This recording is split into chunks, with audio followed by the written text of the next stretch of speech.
Hello, everybody. It pleases me to say, welcome back to the Burning Wheel. It's been almost exactly a month, maybe a little longer, and it's so nice to have everybody back in one place. Feeling good, ready to go. We're all super energized, right? Yes. Really good. especially Colin, who's not sick at all.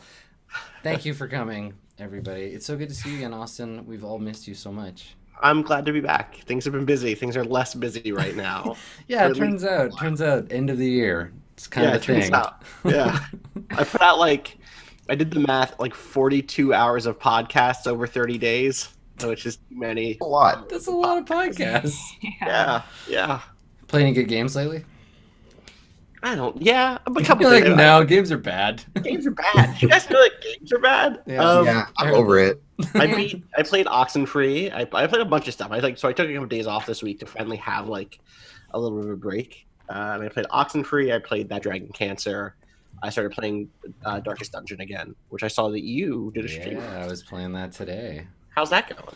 I love that game. So the people that did the audio for the game, and I always forget the announcer guy's name, but they did this amazing thing where they made a little pack of audio clips for Twitch alerts. So when streamers get a new follower or a new subscriber or a donation, instead of just making a dinging noise, it's a new fool has joined the party. And you get all these really cool putting a quarter in the arcade machine thing. But then they went the extra step. Yeah, Wayne June, that's his name. Thank you. They went the extra step and recorded specific ones for some Twitch channels. So now when somebody joins they subscribe to my channel, they get Wayne June being welcome to Math Squad, and I'm just they sent it to me. Yeah, they sent it to me a little while ago, and I was just what? Oh my god. And so of course I had to play it again, which is the entire point of doing the whole thing, right? Is getting more people playing it. But yeah. But that's good marketing though, right? Yeah, that's such a genius move. And yeah, it's fun because it was the first game I ever streamed, and I played it. I hadn't played it since then, so it's been just about a year since I played it. So I picked it up again, and it felt things have changed. Felt good. There's three new character types and a bunch of other cool stuff that corpses. There's corpses now. There's corpses now. Everything. Yeah. Yeah. There's now you have moves for shoveling corpses around. Yeah. There's it's a whole thing. The corpse economy is real. Yeah, so I played a bunch of that today. It was a good game. It's like a Margaret Atwood concept. The corpse shoveler? Economy. Yeah. God. Yeah, that's what I've been doing. I also played I played a playthrough of Knights of the Old Republic that I just finished last week because I hadn't played that since I was a teenager. Oh, okay. So you played it before. You were not fresh. You did not go in blind. No. I mean, blind. That do you really remember? Yeah. Yeah, blind in the sense of being it was about Jedi, I think, and you can. Tarsus is too long. Yes. It's a great game, bookended by total bullshit on both ends. And I feel it's when you're watching a movie and you're oh, they didn't film this in sequential order. You can see them jumping. It's like that. You're did they make the middle of the game and work out and then just run out of time at the beginning and end? Because totally. Where they hadn't figured it out while they were making the beginning and the end, and then when they were fleshing out the middle, they're okay, we really nailed it now. Yeah. You should play Knights of the Old Republic 2 when you get a chance. Yeah, I heard that it was better in some regards, and there's mods and stuff. It's one of my favorite games. Yeah, so get that mod and play through it, and we can talk about it. Yeah. Get that mod. Yeah, I'm thinking about it because, of course, when you play a game, especially an old game on stream, the chat is invariably just full of, when are you gonna play KOTOR 2? When are you gonna play KOTOR 2? You want to play the sequel? The sequel's good. You like the sequel? And you're I know, that's cool. I just can't play them both at once. Yeah, I gotcha. Really nuanced portrayal of evil in that game, though. This is why you should play KOTOR 2. At one point, Sorry, we're in the Star Wars universe. Yeah, I know. It's bad for the Star Wars universe. It's Sith Lords in this setting are just. It's just they're just jerks. They're just across the board. You get dark side points for just being a jerk to everybody. You go to one of your NPC followers and you're hey, I want to know about your background, and they're oh, let me tell you, and you're shut up. And they're oh, my feelings. You're dark side. Yep. Oh, my feelings. Yeah, it's really you're a shitty person, and that's what makes you a fair, dark Jedi. We've now seen Kylo Ren, so we know that's kind of accurate according to the Star Wars universe. Darkseid's really into gotcha jokes where you're hey, let's shake hands, and then you're nah, too cool. And you just get infinite Darkseid points immediately. Yeah, fair. True, and fair. How many times have you seen the Star Wars, Jess? Just the once, or have you been many a time? The Star Wars. We've been twice so far. Nice. Yeah. How did you hold Yeah. up on the second viewing? Oh yeah, absolutely. I mean, the second one, we were just like studying the screen the whole time, like Yeah. trying to pick out every little thing after reading all of the Reddits. Yeah. Delving deep into the nerd substrata. Yeah. Oh God, it's so dangerous. Slippery slope. Yeah. Yeah. I just it's love real. it though. Yeah. You think you're gonna see it again before it flies off into the I might. hyperspace? Yeah. I might. Movies are so fucking expensive, but There's I might. a second showing theater near us. Oh, You know, Yeah. $5 for a ticket, and we'll probably end We'll up. probably see it like 10 times when it goes to the theater. it's just like a nice night though, right? Like $5. Like Yeah. Yeah. I'd go see a Date. $5 movie after this tonight if someone wants to. Like, Right, exactly. Totally. Yeah. Totally. I'll fall asleep in the theater. That's okay. I paid $5. Right. Yeah. Yeah. Exactly. Nice nap. I'll It'll pay be it'll be just like it's 1999. You're watching episode 1 again, falling asleep in the middle of the movie. Like, wait, it's a lightsaber fight? Somebody say it loud. Oh, lightsabers. Yeah. Back to sleep. Pod racing? Yeah. Huh? I went and saw it. I've seen it twice now. Do you guys have the weird like? So theaters, at least where I'm at, theaters are trying really hard to like incentivize people paying like a little bit more for some like weird stuff at the theater. Like, last time I went and saw it, the only seats you could get were those like the like D-box seats that are like What is that? I Man, only see it they're- advertised. I think it's something terrible. they're weird. They're really weird. They're really weird and like really That to doesn't answer my understand- question clearly. I mean, so here's the thing. Really, I think to understand them, like they're good for movies like Star Wars because of what they do, which I'll explain in a second. But what's really going to be the test is when someone tries to make a D-box version of like Driving Miss Daisy or something. Because what happens is you're sitting on this seat, this like big. The seat's real comfy, right? It's like the comfiest possible movie seat, and it's on top of like a big. It's like slightly raised. It's on top of like a big, like an engine basically that moves the seat like back and forth slightly, or tilts it up and down slightly, or vibrates it at various speeds. It's a rumble pack for It's a your rumble back for your butt. It's like a ride. Yeah, it makes it kind of like a ride. And like it during the action sequences, or when Kylo Ren's all like, "I'm using the Force on you," and it's like vibrating you, and you're like, "Whoa, the Force is tense," That's so you know, funny. or like you know, like some TIE fighters fly by, and your butt vibrates from left to right as they like go by. It's like That's kinda pretty good. cool, I guess. Yeah, it is They kinda use it. They use it in a bunch of like really subtle ways too, where they'll be like as the camera is tilting, it'll tilt. Yeah, the you get a seat little. slightly. That seems really good, especially for a 3D movie, right? You kind of Yeah. want to like double up on that. So Yeah.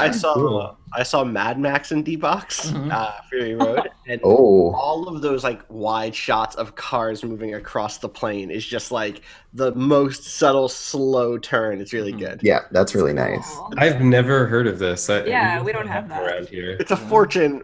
But here's the one good thing about it too: is you can pick your. For me anyway, when I was living near a D-Box theater, you could pick your seat that way. Like you'd say, like, I Mhm. want this. Yeah, seat, assigned seating, which is great for a lot of which is people. great. Yeah. that's an evolution of because I think they've been doing that in the big theaters in Vancouver for a while, where it's like if you go pay for the fancy Pick seat, where you and sit. pick where you and sit, all which that. is so good because you can show up like as the movie's starting, Yeah. and then Yeah, invariably of course. get in an argument with the person sitting in your seat who showed up at the last minute. It's like no one's sitting here. I'm just, but Yeah. Yeah, we, totally. we did a theater where you could pick seats too, and Yeah. you know, I mean, I don't know if you guys knew Jess is a Star Wars fan, but you know, we decided to go a little more serious than normal, so we went to the Alamo Draft House and Oh, nice. I did the whole food Wow. thing and Yeah.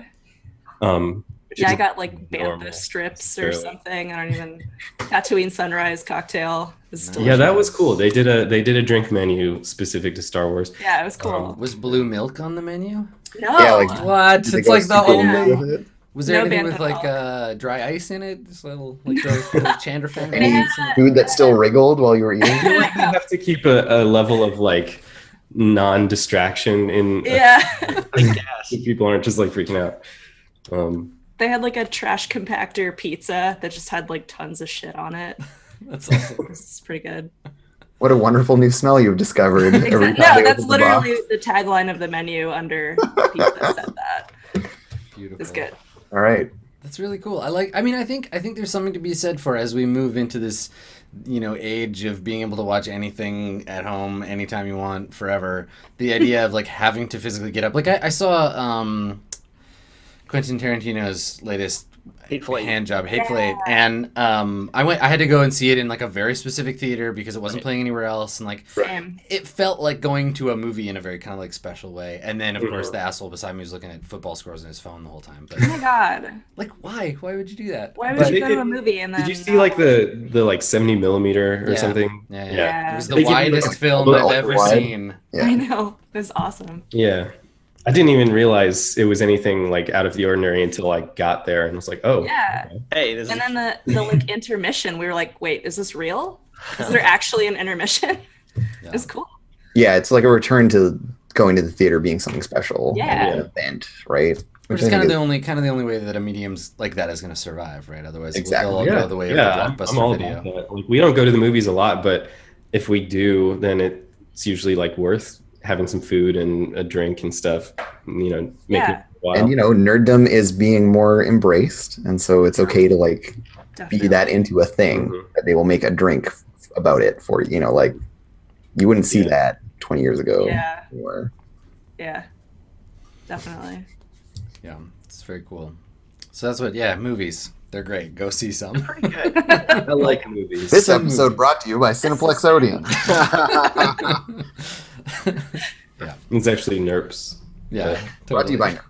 Nerds. Hey kids, Just so we're clear. flashware We don't nerds. want to get in trouble with our sponsors. Yeah. Well, Burning Wheel. Is there a Um, Burning Wheel movie coming out soon, or when? You're can Listening. living I- it. Burning This is Wheel, it. sir? You're living Really? it. It's several dozens of hours long, and Very experimental filmmaking it's technique. very, Yeah. yeah. Pacing's a little slow. Yeah. Posthumous score by the late Johnny Cash. But the casting is on point. The casting is very on point, as we discussed earlier with Austin. That's true. Yeah. So that's a point. That's a good point. So I was saying. Segue. We call it a seg in the business. I was saying to I was saying to Austin earlier. I was looking through the character sheets, and I was like, I think I'd asked you something, and then I was like, I can't. I'm distracted by this beautiful picture of Oscar Isaac you have on your character sheet. This is from like when we started the show, which was like how long ago? It's been a while. It was like summer. Like right? November. 5 months, something I like that, don't like 4 months. Longer. It was, yeah. I think Who even knows what time is anymore? our first I've lost meeting track. about it was in June. So, Yeah. Yeah. And Austin discovered Oscar Isaac. right, obviously, that's what I did. The photo Yeah. on your character sheet is actually from the presser that we held for this campaign, right? Right, that's him. It was when he got cast, obviously. Headshot. Yeah. I was very happy to secure him for the rights. No, I was like, let me just say, I saw a star rising, and I saw my opportunity, and I took it. Yeah. Wow. Yeah. Well, that's I never real. saw that like sci-fi movie with Ex him. Machina? Yeah. I mean, I was gonna say, I'm pretty. You mean Star Star Wars? Wars. That sci-fi movie that Oscar Isaac was in? Star Wars is not a sci-fi movie. Fair. Let's not. Space- Let's not. space We fantasy. can't do It's this. basically a western. Let's get back to Burning Wheel. So anyway, it all just comes back to Oscar Isaac. Ex Machina was a very interesting movie. It's worth seeing, especially as part of the like weird canon of artificial intelligence movies that came out during that period. Mhm. So let's talk about the situation. Let's talk about what's going on. So Yes, please. aside from the like little bits and pieces of things that have kind of been happening, like the time that the Rooster and Woodsman got high on Black Lotus tea, or Well, that one's still relevant too because we haven't flashbacked to my flashback. yeah, yours is more of a blackout right now that we haven't filled in. So, aside from little things like that, like or like the current kind of subplot of you trying to chase down this fighter, and I feel like either I'm confused or you were confused, and then we were both confused about why you were doing that. So we're gonna want to like iron that out. Yeah, well, Rooster thought that John was trying to get him to fight Right. in the thing, not to get him to bet on the fight. Yes. But I love the idea of just rolling with that because I think it's Yeah. awesome. That I Rooster's was like, attempting to bait one of your instincts, and you took the bait with a different one. So. Yeah, exactly. But that's Rooster in a nutshell. And so he was like convinced that John was like wanting him to fight, and then like John was very open about like running this underground fighting ring, and so Rooster did not enjoy that idea. And so I've been like being a really bad detective, basically. It's been like Freiburg Noir Yeah. for a couple episodes. That sounds pretty good. Yeah, it's true. Yeah, because we had ended the last episode with you like meeting Tokai, right? Yeah, like we were gonna go to the actual fight was kind of the next thing. Yeah, because we had tracked down Tokai and like talked to them. Yeah. Figure out some stuff. And then while all that was happening, there was also I think it's an important scene to like look at again, the situation with Simon and kind of Agnes, your that was a bit that went not necessarily differently because I don't think I had any expectation for it, but I was surprised by how Agnes reacted to some of that stuff. Because you went back to see your old mentor and he was not the kung fu master maybe that you had expected, or because he was getting pushed around by the cops. He like he owed them money, like generally, or like these two particularly. Yeah, they were just like trying to get rent off him or something like that, and Agnes just felt disappointed, I guess, and just ultimately like left. Yeah. She like helped him clean up after they knocked his shit over, and then she left. Yeah.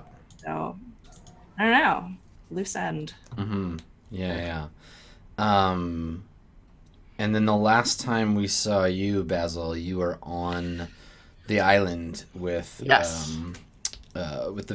various like members of the secret council while they were all talking about what was to be done about the situation of all of these like farmers in the outlands coming to Freiburg to be like, hey, our duke or knight or lord or whoever's in charge is being a dick and stepping on us, so we're here to get you to save us. And so now like there's just like a massive overpopulation problem in Freiburg.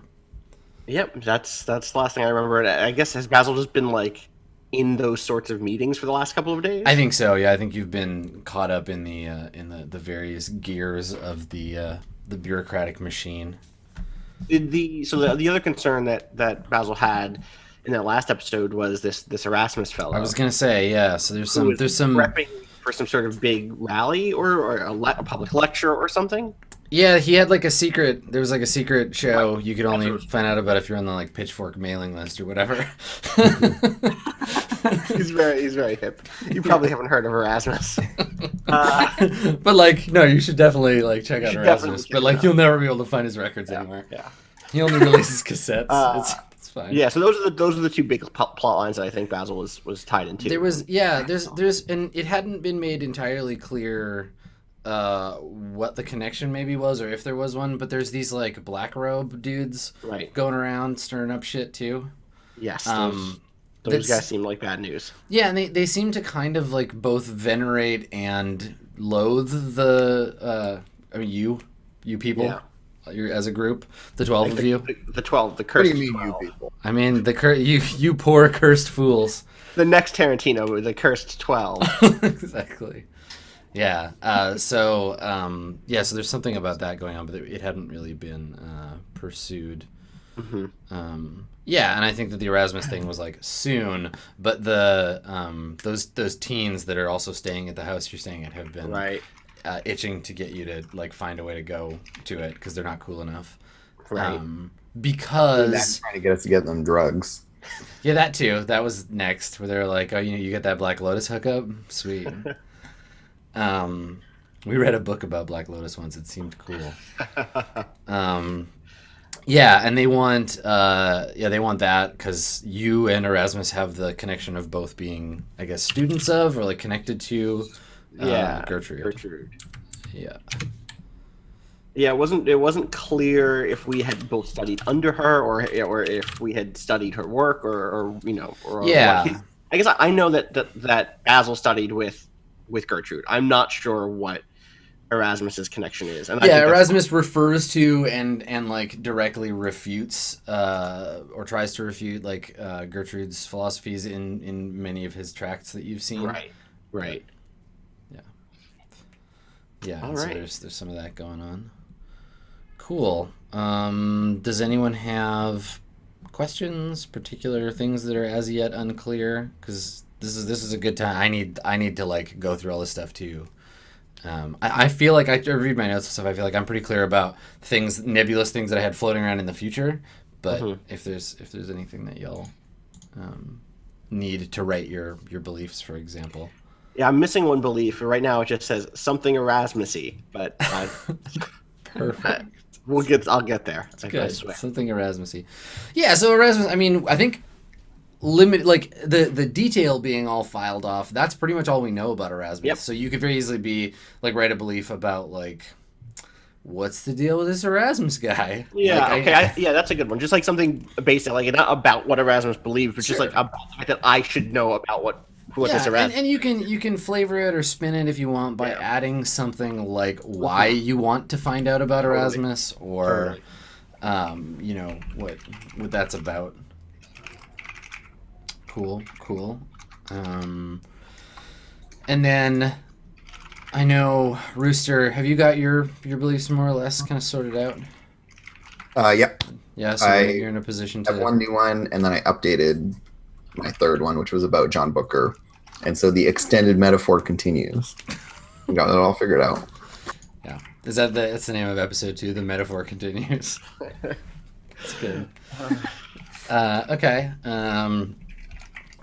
Agnes, how about you? You feeling good about your belief writing space?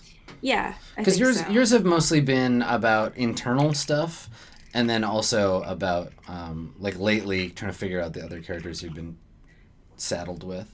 Yeah, mine are more relevant to the actual party. So I think I made a slight change to my first one. So Yeah. as a refresher, previously it was to gain trust and begin a friendship with both Rooster and the Woodsman, because neither of them had really opened up to me before. But I feel like I made some headway with Rooster last time. Yeah, totally. Definitely. So now it's just the Woodsman. Okay. I want to be his friend. Cool. Okay. Well, why don't we make it all official, like, and we'll go through. But Woodsman, are you in a good position for writing yours? I know you changed one of yours, like, nearest to the end of the last one. Excuse me. So yeah, I said something at the end of the last one along the lines of like something about the roosters. There's like some hint of like purpose or virtue or something in the rooster's violence, and maybe following that will, you know, lead me to answers about my own cowardice and stuff. I don't think I positioned it very well. So I was thinking of, you know, rewriting it in some form, but the like core of that, you know, sort of like the rooster stands against everything I thought I stood for, yet perhaps following his ways will lead me towards the truth of this curse, something like that. Does that make sense? Yeah, I mean the idea of like, yeah, there's some kind of clarity in the chaos that Rooster is carrying around with him, and that you might find something there. I like the idea of not being certain either, of just being kind of like pulled along in the Rooster's wake and being like, well, I mean, I could fight it, or I could just go with it and we'll see what happens. See where the madness takes you. Exactly. Wake up in an alley covered in blood. Wouldn't be the first time. No. And then the other two are ones you're gonna just hang on to from before, yeah. Yeah, I think they're pretty solid. Okay, yeah, I think so too. They've served you well so far. Okay, cool. Well, we'll just go through, and I'll get everybody just to read out your beliefs, your instincts, and your traits, just to remind both yourself and the audience and each other of what they are. Do you want to start, Andrew? You want to start with the rooster? Sure. Okay. So my beliefs are my companions are strangers to hardship. It is my place to bear the word for them. My second belief is I may have misjudged Princess. I'll watch her fight and get a more honest measure of her character. Okay. And then the best time to kill a leech is when it is fat and lazy. I'll find my moment to end John at this fight of his. And then my instincts are take any wager, answer any challenge. When someone tries to touch me or connect emotionally, push them away. And when there is downtime, hone my fighting skills. And then traits-wise, I am masterless, scarred, gambling addicted, survivor, pliant, brutish, lame, broken, stubborn, and cold-blooded. Oh boy.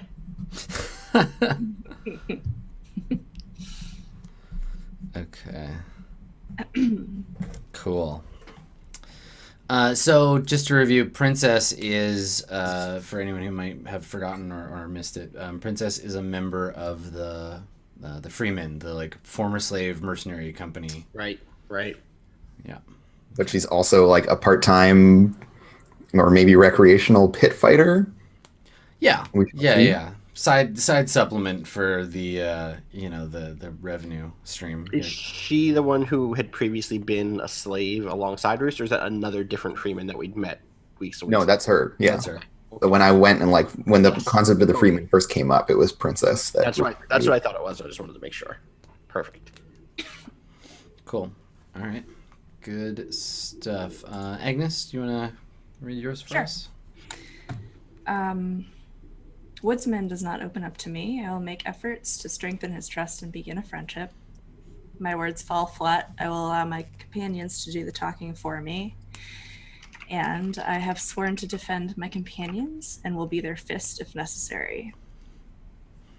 And then my instincts, when resting, I practice my boxing as before. I strive for perfection and never work quickly as before.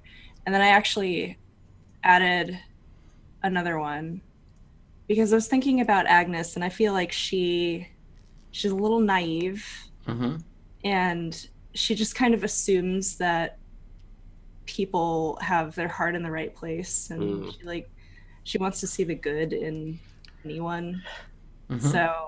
So as this instinct is written, it's more of like a role play like note for you, which is great. It's a great place to start. But we want to work in something like always or never, like a trigger for it. So like always assume. So like always trust strangers. Or always give someone the benefit of the doubt or something like that. Like a thing that Agnes would do. Like when you say something like about Agnes, Agnes always. Agnes is a perfectionist. She never does her work quickly, or I always see Agnes practicing boxing, right? Like a thing that you can say like that. Usually the way they're written are like always, never, or like if then. Okay.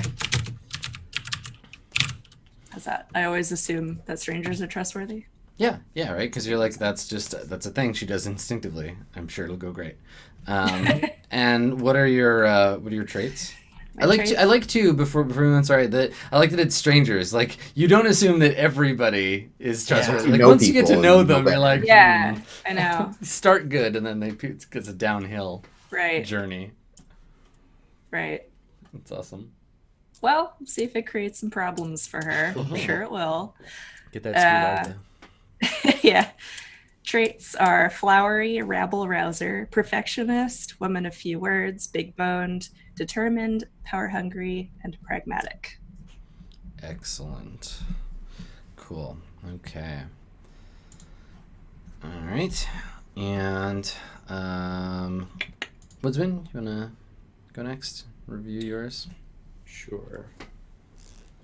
Okay, so first belief, in betraying the ruler, I betrayed myself and my family. I won't become close with anyone. The world is a cold, violent place, and life has little meaning, so I don't mind risking mine without pause. And then for this third one, I was just rewriting it. So, hold on, did I get this? Yeah. All right. So, like the rooster's crude ways seem to have an air of purpose that may lead me closer to the truth of this curse.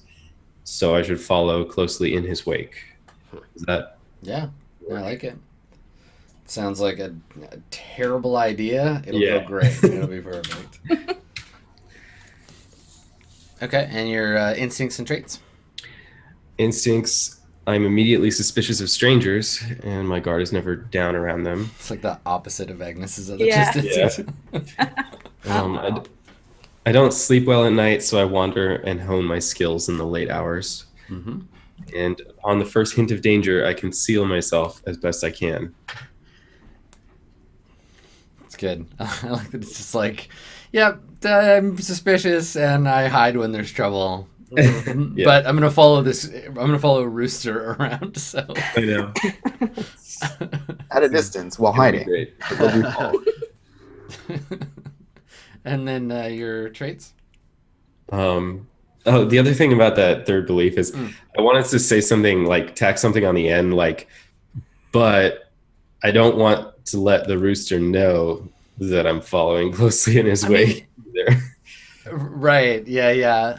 I Because mean, I like want to do it, but I don't want him to like catch on that I'm like sticking close to him. But it's kind of That assumes that he would like one, care to notice, or two, be astute enough to observe that. I think he'll be fine. Well, anyway, my traits are broken man, fearless, mind-numbing work, alcoholic, determined, greedy, resigned to death, and ulcer. like just Austin What just a man. shaking his head. These people are a mess. Yeah. Yeah. I'm Well- just nervous for everyone all the time.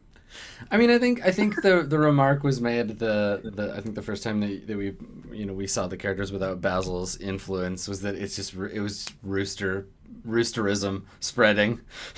Yeah. Just like without Basil there to bulwark it off, just Oh, roosterism everywhere. Good. I was somewhat behaved, really. Well, that's good. The other two got a bit out of hand. Yeah, you gotta help us get our shit together. We just immediately started spiraling. You know, it's like when someone who's like a heavy drinker hangs out with two people who are not heavy drinkers. Like the heavy drinker can carry it. You know, like I do this all the time. Yeah. You get a little rooster in you, and like, whew, if you're not used to it, it goes a long way. Yeah, that's awesome. Pretty much. So your beliefs, instincts, and traits, Basil. The rooster has worked too hard to keep living in squalor. I will convince him to move what little he owns into Redroot Manor, which I don't think we'd convince. He was there like enough to sleep that night, but I don't think he's moving in quite Oh, yet. yeah, I think for sure. as with many conflicts between Rooster and Basil, there's Rooster's idea and Basil's philosophy, and they just keep missing each other, like trying to communicate things. Yeah. It's nice. The next one is these black robes use our name to justify their mindless violence, and our names are all we have. I must discover who they are and where they organize and who leads them. Mm-hmm. The third one, which I just wrote, is, and mark these also. Revolutionary philosophy is a sharp blade, but when it is wielded carelessly, it is the poor who bleed. You must learn about this Erasmus and what he teaches before Freiburg streets run red. I like how even Basil's beliefs feel like speeches to himself. Yeah, of course. So Of course eloquent. they are. That's brilliant. That's so good. That's how he is. And then my instincts, whenever I have a moment free, review the writings of my mentor, the philosopher Gertrude. Never let a friend walk into danger alone. Always fight dirty. Traits, haunted, muttering, cynical, political, contemptuous, cowardly, your lordship, and mark of privilege, aka your citizen, I guess, or it's my mark of citizenship. Yeah. Awesome. And Good then, day, citizen. right, and then relationships with Gertrude and Archibald, the deposed duke. Mm-hmm. Cool. And you've been spending some time, probably in the company of the latter, because he's part of the Right. former like ducal body that is, Of course he is. being employed to continue running Freiburg, albeit Right. from a position of Right. chains, I suppose. Though he's still got a nice house and like Ducal body. servants and what have you. Yeah, he's got the gilded cage going on. Yeah, Right? for real. I mean, cage in like, it's like implying that an animal born into captivity would ever want to leave. Like, he just doesn't have the instinct. Cool. Okay.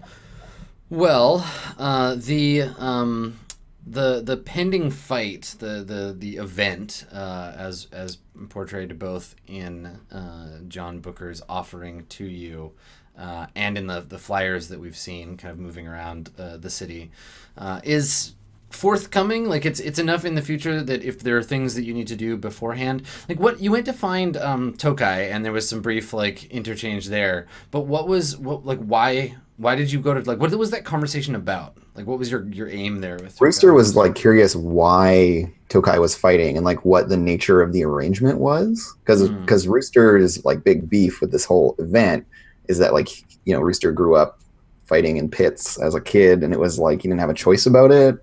And so he was kind of like curious of like, why would people willingly do this? Like, surely there's some angle or something. But then like, no, like Tokai is just like a professional fighter, which is a weird idea, Rooster, even though in some ways he was one as well.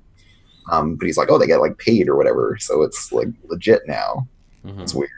They got shoes. So yeah, Rooster like didn't expect what he found out at all. He was like not really ready for that. So yeah, it's thrown him for a bit of a loop. And it's also why I made this belief about Princess, where it's like, okay, well, I know why one is fighting. I want to know what the deal is with Princess and why she's fighting. Right. Because he's trying to like get his head around this whole thing. Okay. Well, let's maybe start at Red Root, because I feel like that would be where you would go back to before this is like the pre-event, right? Yeah, so, for sure. Yeah, so you're there. There's probably, as usual, probably like more than a bit of noise going on. The student group that's been like hanging out there is doing their thing, and I think that maybe the three of you that were out looking for Tokai, you've gone back, and maybe we come in on Basil returning from the meeting. Or many meetings. You've been out there for days. Was, so like, taking off my overcoat and like tossing it aside and like undoing my cuffs and like. So, Basil, while you were at these meetings, was there any like plan made to deal with this situation, or was it just a lot of like arguing and people gave up out of like exhaustion? Like where did that discussion end up? Because there were definitely people arguing. There were people arguing for like, we keep the gates closed, and eventually these peasants will have to go back to their farms and take care of themselves.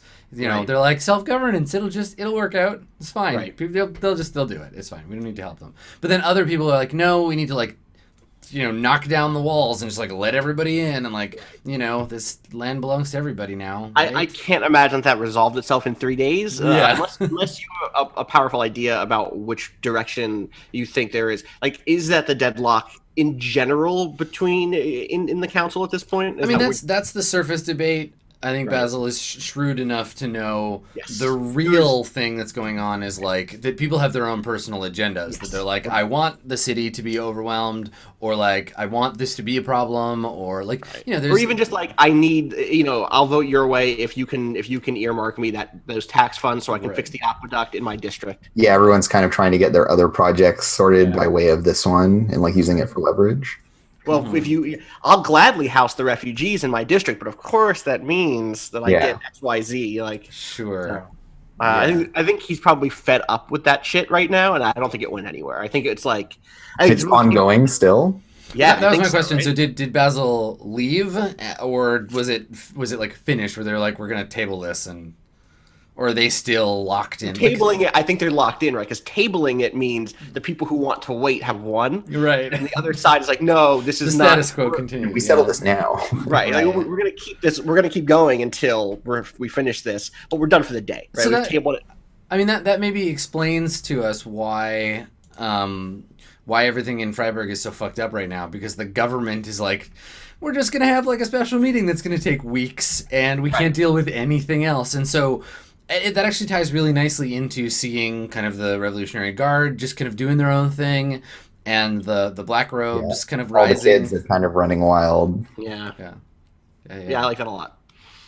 Cool. Okay. All right. So yeah, Basil's returning. Where are the three of you when this is happening? Like, who is there anyone there to see Basil, or does Basil like come back to his house and is like unmet? Like, what does that look like?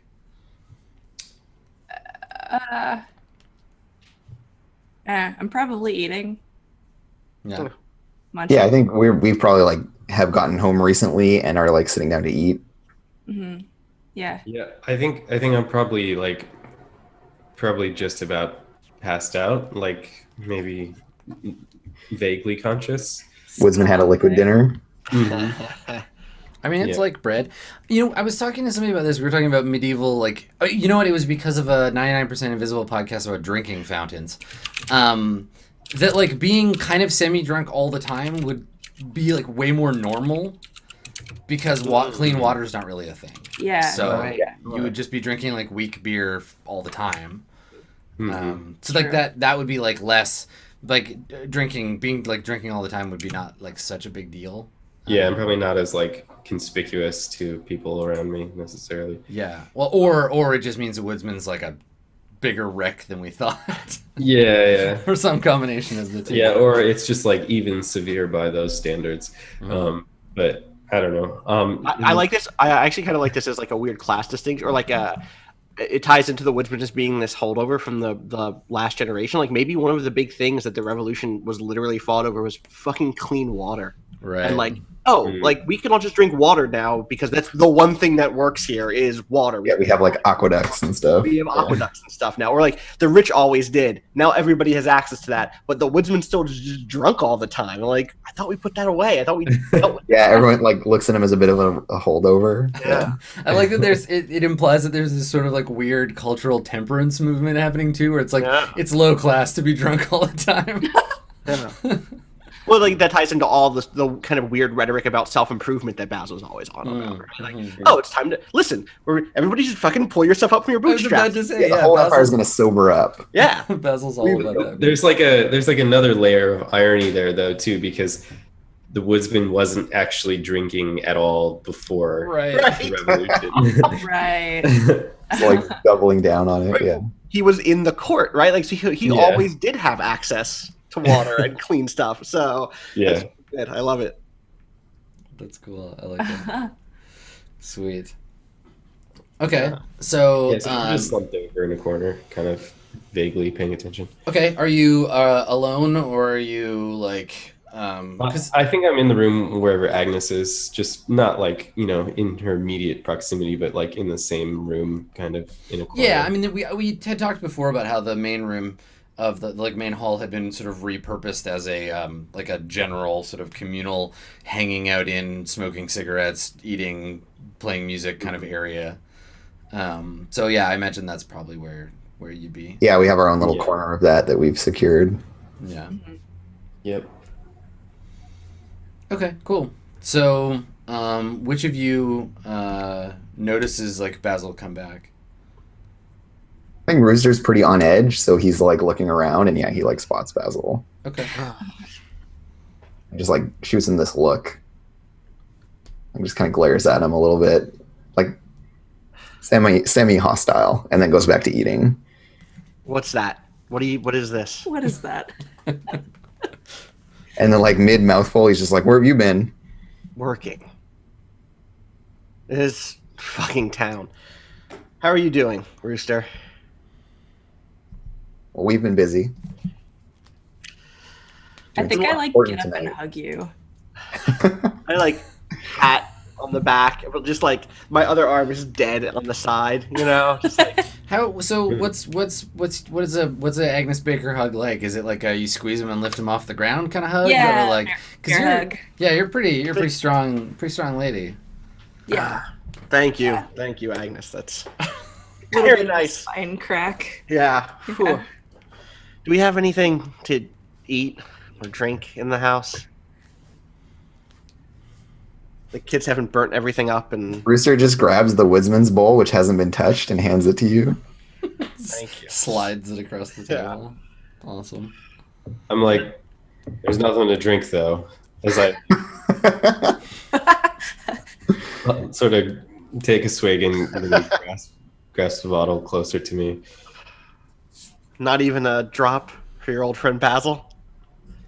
You'll have to see what's in stock elsewhere, my Oh. friend. Rooster's just like, "It's low class to drink, Basil." In this like parody of like what he has heard people like you say. Right.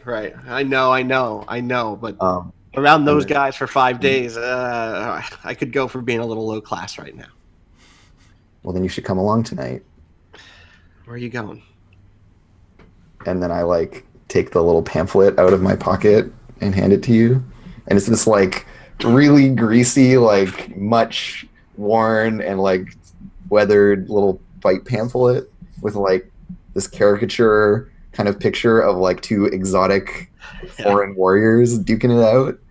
And it's like, like fight, blah, blah, blah, this time. And then like refers to some place that you don't recognize. Like it's not really, it's like a nickname for a place rather than the actual like street address.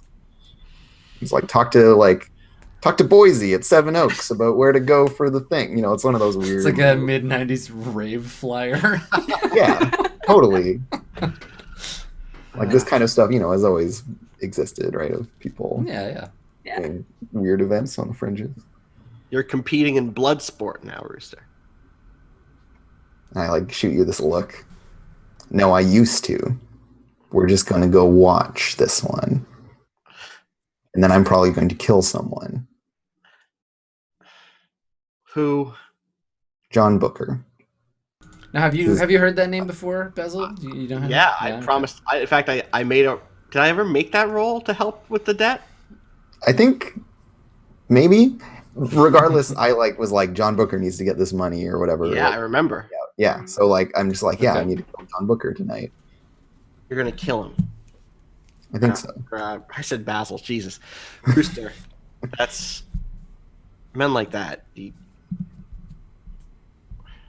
not saying he doesn't deserve your ire, but I'm worried you'll just get yourself more problems by killing a man like that. We'll see. Also, a man. He's a member of Freiburg. I don't want you getting arrested. I don't know that I have the political clout to get you out of trouble right now. I could go on. There's a list. Men like that, they work one of two ways. Either there are people above them that men like that report to, and then you get them angry, and they send like 7 more of the men like Booker after you. Or there's no one at the top, except that guy. You kill him, and the rest of them scramble to pick up the pieces. And that hurts everybody. I'm not saying you don't hurt this guy, but there has to be a way that we can get you out from under his thumb without completely drawing a target on your back. And so, as a side note, hilariously, like Agnes and the Woodsman have not heard of this angle of it. The whole time it was just like, yeah, this is about how fighting pits are bad. And then they're just all like, oh, you owe this guy a lot of money, and he's like a well-connected gangster. And so, yeah, Rooster just kind of like shrugs, like, everybody's got to die sometime, Basil. But we can kill them. I wouldn't say kill them, but they can die at opportune times instead of just on some Wednesday night. This is his moment. Trust me. Well, now I have to My kill friend them. Princess is in there. So I have to go watch. The Freeman? Yes. Was I actually there when you met her? Maybe I wasn't. You weren't there, but I maybe talked about it. Now I'm just Maybe thinking not about first. Morgan Freeman with a cute little bow on his head, Princess Freeman. Princess Adorable. All right, I'll come, but I'm not going to help you kill this guy. Well, who knows? It might be fun. Agnes Woodsman, are you coming to this? I suppose. Yep. All right. Besides, Basil, it'll be good to have you there. I'm surprised. I think we have money. Let me go put on a less fancy shirt. Good to have you back. Welcome back to the shit show, Basil. This is, it might surprise you, but this is all a great deal more comprehensible than what my last few days have been. Never let them talk to you about tort reform. See, but in that context, Agnes probably thinks you're talking about a pastry. Yeah, literally. Yeah, that's I where was my just mind gonna went. Say that. Oh. Well, Ooh. cool. All Yeah, right. let's go. Let's do this. Let's go to the boxing match. Tally ho to the fight. It's like not clear to me whether or not it is a fight to the death at this point. I don't Or like, remember. is it just real brutal MMA, or is it like? Or do they have swords? Like, I don't know. We're gonna see. What do you mean MMA doesn't have swords? I've been misled. Yeah. How mixed are these martial arts anyway? Yeah. Yeah, right. There's one guy doing Brazilian jiu-jitsu, and the other guy is a 19th century German knight. You can't give someone an armbar if they're wearing chainmail. True. Yeah, a member of the Landsknecht. Well, I'd watch that. Yeah. Is this definitely. legal? Like, is this sanctioned in some way? Well, I mean, like paying people to fight each other for sport, I think it's a time-honored human tradition. Uh-huh.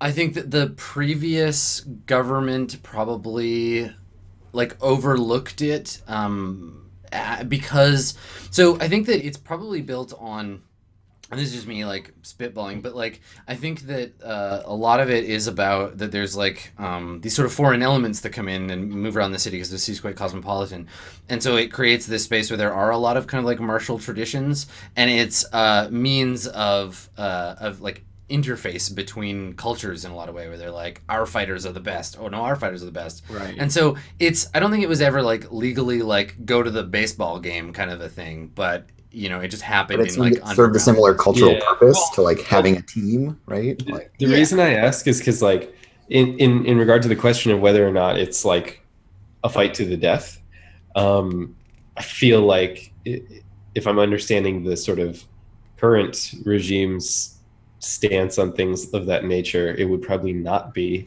given that, like, yeah, you know, sort of fights to the think- death were what Rooster did. Right. It's tied to the old regime in that way, but also I think that there's a very specific idea that was not necessarily true before of all human life having some kind of inherent value in the new regime. Like someone decided and wrote down on a piece of paper, this is a revolutionary thought. People should not be murdered for no reason because Right. life is a thing that people There's should a be allowed to natural have. right Yeah. to life. Right. Yeah. Yeah. Right. Yeah, and so I guess it would definitely be illegal now, but again, like enforcement is another thing. Mhm. All right. Okay. All right. So I guess unless anybody has anything that they want to do before the big fight, we can probably go to break here, and then we'll fade in on arriving at the venue. Sounds Great. good. Sure. Okay. Cool. All right. Yeah. Well, stick around. The big fight's coming up, though. Who will be fighting whom? I guess we'll see. See you in a couple minutes, everybody.